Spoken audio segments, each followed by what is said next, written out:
So if somebody has a simple chart, do you tell them to keep the car in the garage? No, I tell them, be grateful. I say you're like on holiday in this lifetime. Just enjoy your life. You could turn to a lot of places to get healthy, even the stars. But the people who have these very difficult charts, I try to get them to realize, look, this is a blessing. You're not going to have a boring life. You're going to have an interesting life. You're the kind of person who can make a difference in the world. Welcome to The Genius of Wellness, a podcast brought to you by Hopkins Medical Group, serving patients in Greater Boston with a personalized approach to healthcare. Learn more at thegeniusofwellness.org. I'm Ted Canova. The charts Leslie McGuirk talks about are her tools of the trade. Leslie's been an astrologer for 30 plus years, reading charts, helping people understand their patterns, how they're wired, and most importantly, how to navigate life given that wiring. I'll admit it, I was surprised when Dr. Pat Hopkins said, hey, let's talk to an astrologer. But as our conversation took off, it made perfect sense, and I think you'll see why. Pat, for a lot of people, they have tapes go on in their head that maybe they would never amount to anything. How about you? Did you have negative comments in the course of your career? Well, I definitely did. I never thought I would get old. So this is a real surprise for me. Prior to that, I was very lucky in that at age 6, I felt that I knew what my direction would be. I mean, at 6 years old, I'd go around saying, I'm going to be a doctor. And people are like, really? Your mother's a hairdresser and your father never went to college. Neither of my parents really went to high school. And I was like, no, I'm going to be a doctor. And I was so determined about that. It was shocking to me when I became a doctor that most of the young people I met had no idea what they were going to be. They felt no directive. They felt that there was no plan for them. Whereas I always felt the universe had a plan for me. But did people say to you, there's no way you're going to be a doctor? All the time. In fact, when I got into medical school, my dad was in a share ride, and all the guys in the car said, no, she got into nursing school. There's a nursing school in White River Junction. You're just confused. That was the 70s, so it wasn't like every woman that desired to be a doctor suddenly became a doctor, certainly without a family background of being a physician. So I think that for me, it was such a joy that I always felt I had a place to plan to be, and what it must like to have no plan and to not feel that there was a future that took care of them must be exhaustingly a burden for, and then impact so much of their life. Let's bring in Leslie McGuirk. She's an artist, author, speaker, and also an astrologer. Hello, Leslie. Hi there. When you were a little girl, you were told repeatedly that you had no talent. How did you deal with that? It was pretty awful. I was told I couldn't draw, I couldn't write, that I was basically worthless. And I never had anyone say anything terribly positive to me. And in fact, it was so bad that when I was a teenager, I actually kept a little notebook of any time anyone said anything nice to me. And it was so rare that I think there were like 3 entries in the entire book. That sounds so sad. I know. Well, I think a lot of people have this. I think it's super common and never talked about that often. But then your creativity came out just on a chance encounter. Why don't you share what happened? Well, my mother was worried about me because I think she saw I had very low self-esteem, and she had met a woman who was a professional astrologer who she thought was a very wise, sane person. And I was shocked that my mother suggested that I go have an astrology reading. So I went. It was in Greenwich Village, New York. I'll never forget it. She sat me down and she saw me for the first time. She said I was incredibly creative, unbelievably talented, and that I was getting a very late start. But if I took her advice, I would have an amazing life. And I did everything that she suggested, and everything she said came true. I had free will, of course, and she didn't really predict the future, but she described my wiring system so that I could have the best future for me. So as a result of that, what did you embark on? I started to take writing classes, and I didn't really take any art classes at all. I wanted to be a writer. And then when I graduated from Sarah Lawrence, trying to become a writer, I thought, oh my gosh, what am I going to do to make a living? And I thought, well, I'll do children's books. And I knew I couldn't draw because everyone told me I couldn't draw, but I knew I could write. So I tried to combine my little drawings with the writing. And I ended up doing these children's books, which were rejected for 13 years. Some of my books were rejected over 150 times. And this astrologer stayed in my life and told me never to give up. And I have now sold over 2 million books around the world, and I'm famous as a writer and an illustrator, and everyone tells me I'm wildly creative and I know exactly what children need and like. So every single thing that people said about me that was wrong was actually right. That's why my TED Talk on the importance of being wrong that I did out in Hollywood, California at UCLA 3 years ago was all about this topic. One of the most scary things in the world to do is to step onto a stage and utterly be yourself. And the reason that's such a scary thing is when you march from this vulnerable place, you might be wrong. You might say something stupid and you might look like an amateur. And I'm here today to tell you that the parts of my life that have been the most successful have been when I've come from that place. Well, part of this would seem exposing your vulnerability. But how do you do it when you don't have people around you cheering you on? Well, that's where astrology comes in, because a good astrologer can actually see the highest potential in the human design of somebody. And I just had this miracle happen when I was in Mexico teaching last week at Rancho La Puerta. I did a raffle, and one of the guests there got a free reading with me, and I did it in front of a small group of students that I was teaching how to read an astrology chart, because that's my passion now. I want to get this information out there and have it be an everyday tool. And it's like reading music. It's not fortune telling. It's like reading someone's musical score. So this woman, I knew nothing about her. She was 47, very attractive. I looked at her chart, and she said later that in 8 minutes, I knew her better than anyone in her family, and better than her therapist that she'd been going to for over 20 years, better than any boyfriend she had ever had. And I basically helped her reconfigure her life path and how she viewed herself. And one of the best things about astrology is that I call it the language of compassion, because it wasn't her fault that she had such low self-esteem, just like it wasn't my fault that I had the same issue. But what happens is we can get stuck.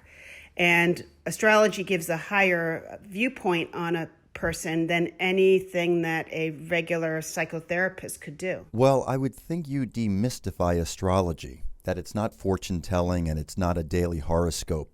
Where do you take it from there? So I believe that everything in nature has a pattern, whether it's a tree trunk or a snowflake. We have a pattern that we were born with, and we are part of this cosmic system. And when you think about the fact that the moon is a rock in space that regulates every body of water on the earth, and we're 90% water. There's a correlation. You can ask any doctor from an emergency room or anyone who's working in a school or a prison. There's a correlation. It doesn't mean that the moon is making you crazy. Even the word lunatic comes from the word lunar, which is the moon. There's an influence. So if the moon is just one place where we can actually physically know that that rock in space is affecting all these bodies of water, including us.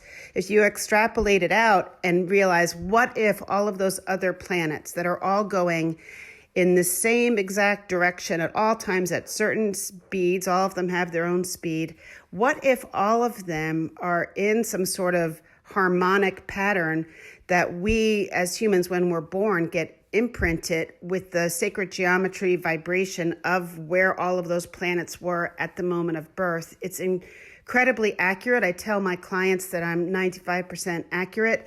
It's an esoteric science. It's not straight science, but these esoteric sciences have been around for thousands and thousands of years. So there's deep, deep truth in them, but it is just like reading a piece of music. So I can't tell what's going to happen to someone. All I know is that one person is classical and one person is jazz, and I'm just trying to fine tune and get people to like what they have as their pattern, as their musical score. I met Leslie, and I'm just going to introduce our meeting, which was a year ago. I said to my son, what would you like for your birthday? Because what do you give somebody who's 26 years old? And he said, Mom, I want to have my stars red. And I said, really? Wall Street guy wants his stars red. That's interesting.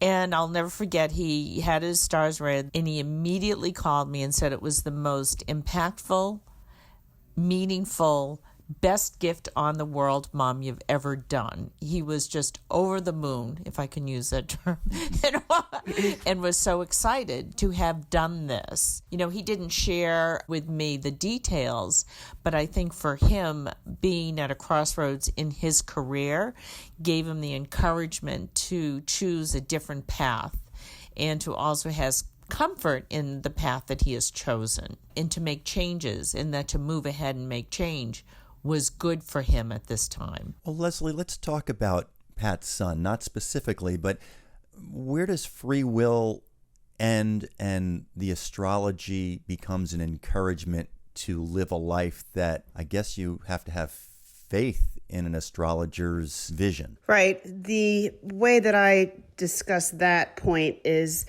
looking at it as if it's an owner's manual, and all of us are like cars, and when you're given the keys to a car, you have a choice where you're going to drive it and what you're going to do with it. If you do what the owner's manual says, your life will be easier, but you do have free will. That's why two twins could have almost identical charts, and someone could say, well, astrology doesn't work. Look how different these two people are.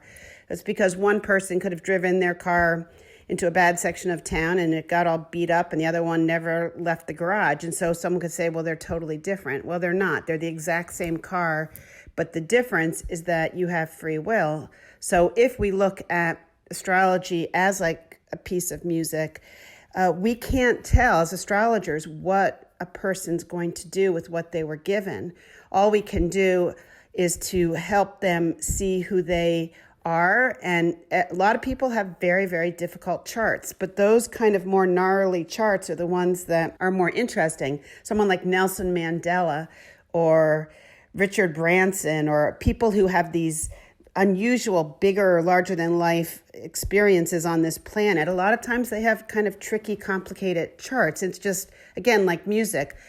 Boring music is just something that's repetitive and dull. Those people who have charts like that, it's not that challenging for them to be here. Other people, it's like super, super complicated, and there are all these different factors going on. And that's where an astrologer can help that person be at peace with the fact that they were given a very complicated piece of machinery. And that's what happened to me. I mean, I know that my chart is a very difficult chart, and yet when it's good, it's really good. And that astrologer at age 19, she said, Leslie, you have a very small path you can be on in this lifetime, but if you stick to this path, you're going to be all right. And she said, you're very well compensated for a lot of the anguish that you're going to go through. So if somebody has a simple chart, do you tell them to keep the car in the garage? No, I tell them, I just say, be grateful. I say you're like on holiday in this lifetime. Just enjoy your life. But the people who have these very difficult charts, I try to get them to realize, look, this is a blessing.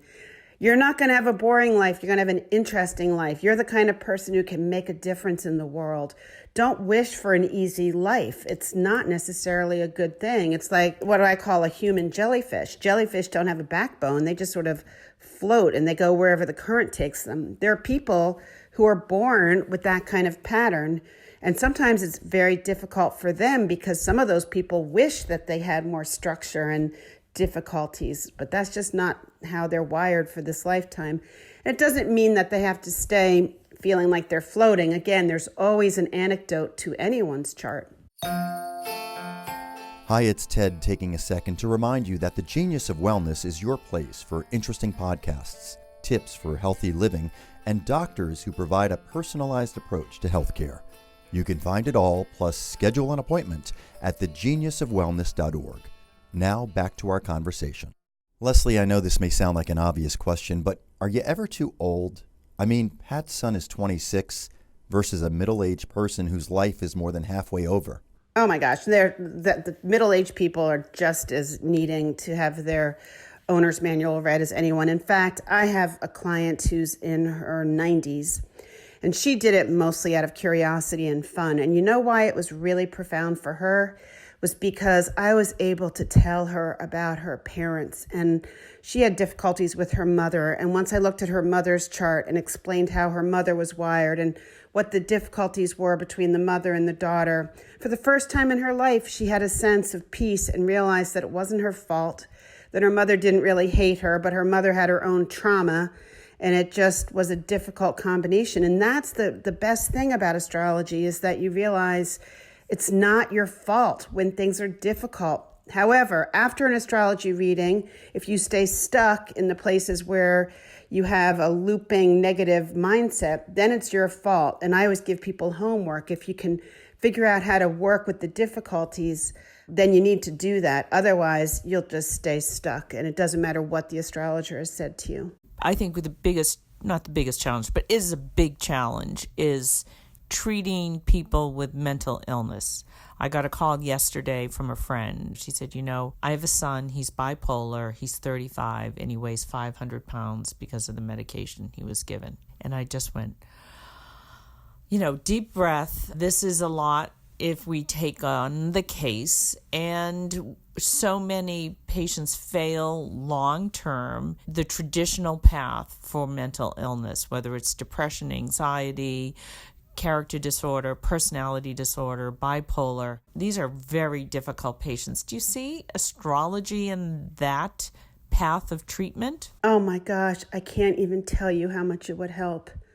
It is probably the most profound thing. I actually don't believe that straight psychotherapy works, because I did over 20 years of it. I believe that without astrology, without an astrologer telling a therapist the bigger picture, the person will stay looping because they don't understand why it's happening. Once you understand how you're designed and why it's happening, it changes everything. Mm-hmm. And I've suffered from serious depression for a good part of my life, and it's definitely in my chart. I have the exact same two aspects that Kate Spade had, who committed suicide. Not that I'm suicidal, but I'm just saying highly creative people often have these particular aspects. And look at her. She was, a creative genius and very successful. But until and only if an astrologer can get in there and help the person understand, hey, it's not your fault. You're hardwired to kind of go down into this deep, dark place, but there's always a way to deal with it. So I know I have a tendency to go there, but because I know that, I have tools and ways to recalibrate myself. And it's really important to see where there are imbalances in the chart.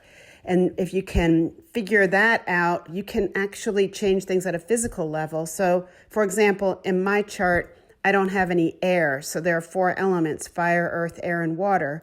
What this means is that at an emotional level, I have a very difficult time getting the bird's eye view if I get upset.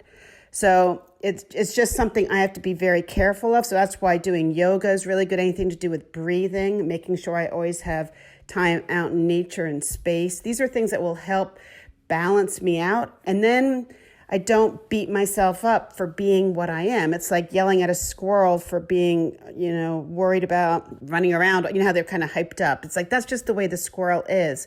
We don't get mad at animals for being the way they are. We don't complain about a giraffe because it has a long neck. Well, a physical thing in the chart, like depression, which I think is a physical thing, needs to be looked at as if it's physical, and there are ways to balance it. And just talking about it all the time, Pat, it doesn't work. I did it for 20 years. I see it all the time. It just makes you stay stuck. Right. And I'm a big believer in EMDR therapy because that gets at the brain level. So for me, the combination of astrology with EMDR and some talk therapy, I'm not against talk therapy, but I think talk therapy alone keeps people looping. I mean, this kid who's 500 pounds, it's not getting better. Well, they're sending him for gastric bypass. And I was like, I think we have some issues before we get there. And maybe we can talk just for a minute about EMDR, because I do use a lot of that in the practice. I have a therapist nearby who is a real expert in this field, and she's taken some of my patients, and they've gone to her on 8 different meds and come back on none. It's really been a breakthrough. That's exactly right. It's huge, and most people don't even know about it. So I'm like a crusader trying to get the word out about what astrology really is for the medical community and also about EMDR. It's huge. Leslie, please describe what it's like for you when you take on a new client. It's an incredibly serious privilege is how I would describe it. I am dealing with a human being who many times has a lot of suffering. And what I know that I give people, because I don't want them opening up their mouth, I want to do all the talking. I want to see them, and I want them to know that it's not their fault. It's not your fault if you have a long neck. It's not your fault if you have a bushy tail. It's not your fault if you have depression. It's not your fault if you came in with really difficult parents or sexual abuse or any of these things. So that's where we start, is we get people to understand that part of their human design was to have these lessons. I think we come to this earth school to learn, and our job is to literally outgrow the chart. I want to get people to realize that the chart is just exactly like your owner's manual. It has absolutely zero control over your vehicle. It cannot predict the future other than if I say you're a gas engine and I know you're putting diesel in it, you're going to break down. Yeah, that's how much fortune telling is involved with astrology. It's no different than a car. So your client is sitting across from you or on the No, telephone? I don't even do them. I do them over the phone. I actually don't like doing them live because I don't want them to give me any information from, I can, but it's not my preference. Okay. So your client is on the phone with you, Yes.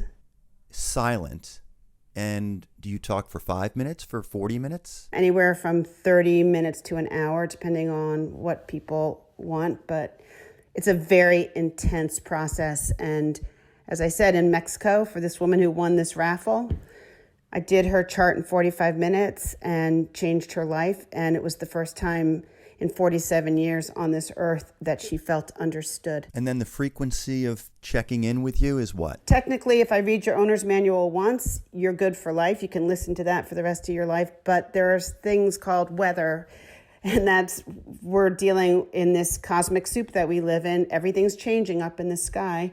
And every 6 months, a lot of my clients just want to get an update on the weather and how things are affecting them. Having moved from my 26-year-old son to my 29-year-old daughter, and she had a meeting with Leslie, a telephone meeting, and again, could not wait the minute. I think, Leslie, your phone hadn't hung up yet when my daughter had already called me. It gave her so much encouragement. She has started her own company, and that is a large task to work through investors and scaling and being 29 years old and all of what that means. And I think she was just so encouraged by her reading, and she is a lucky person. We used to joke all the time. Despite her hurdles with a learning disability, we were like, well, she'll be the most successful because she's just that way. And I'm taking Leslie's course on learning how to incorporate this into my practice. I think that for most physicians, we're not healers until we learn the tools of healing.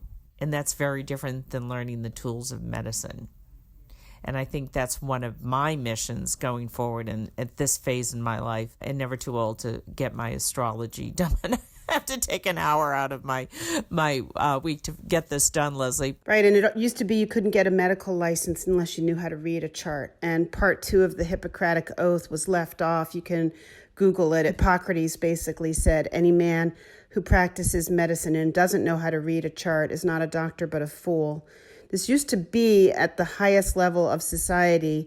Astrologers were considered the wise men. That's why the 3 wise men who found baby Jesus, the Magi, that word means astrologer. They were looking at the Star of David. They understood these patterns that are part of what it means to be human on this earth. Leslie, so if folks aren't going to use an astrologer, you at least have some core advice for them to learn what their passion is. What is that? Yes, I believe that we are utterly unique. We all have specific talents and skills, and the best way for any human being to find out who they really are is to answer these 2 questions. Number 1, think about what you want it to be when you were about 6 or 7 years old, because whatever you had a dream of, that was your core essence. It was pure. It's what you loved. Make a list of all the things you loved as a child, whether you loved animals or collecting something. Whatever you collected as a child is a core ingredient for you to be happy later in life. So for me, I wanted to be a veterinarian when I was a child. I didn't become one. I'm not great at science, but it doesn't matter. What matters is that I loved animals. So I draw animals in my children's books. I work with wild horses out in Utah, teaching people about leadership and what it means to be in a willing partnership. So I'm very much involved with animals. So it's another way of getting at your truth, which is a pretty simple way to get. And some people can't remember what they loved as a child, and that's usually an indication of trauma, which again, that gets back to the astrology chart. The astrologer would be able to see what happened. Leslie McGuirk, you really opened our eyes and really demystified parts of astrology that a lot of people just probably don't know about. Appreciate you joining us. Thank you. Thank you. It's my pleasure. And thank you for listening to The Genius of Wellness. If you like our podcast, do us a favor, share it with your friends and family, and write a review on this podcast channel. It'll help more people find us. The Genius of Wellness is brought to you by Hopkins Medical Group, serving patients in Greater Boston with a personalized approach to healthcare. Learn more at thegeniusofwellness.org. I'm Ted Canova. See you next time.